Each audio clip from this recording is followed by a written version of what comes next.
We are coming after a game that we play in our home. We win, we take the 3 points, and I think we can take from this game a lot of good things, especially the character. We conceded goal first, but we returned back from this game in the end of the match. And I think that we come to this game with self-confidence. We know this team. We win them twice, but every game was very difficult. So it will be a very, very difficult game. I know that.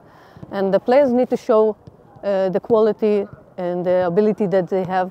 And of course, we are speaking about winning because we want to win and we want to achieve the first place in this stage now. ანდორასთან მნიშვნელოვანი სამი ქულა მოიპოვეთ, ეხლა მზადებით შემდეგი თამაშისთვის.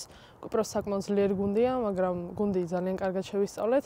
გოგოები ძალიან კარგი განწყობით არიან შემართებულნი და რა თქმა უნდა, შემდეგი სამი ქულისთვის ვიბრძოლებთ. ვფიქრობ, რომ ძალიან რთული თამაში გველოდება წინ, მაგრამ ჩვენ ყველაფერს გავაკეთებთ გამარჯვებისთვის. ძალიან კარგი განწყობაა გუნდში, წინა თამაშიც დავასრულეთ გამარჯვებით და ეხლაც გუნდი მოტივირებულია, გვინდა რომ მეორე სამი ქულაც ავიღოთ და დანარჩენი ვნახოთ, ჩვენაც შეგვეძლება მოედანზე მაქსიმუმს დავდოთ და თავს არ დავზოგავთ.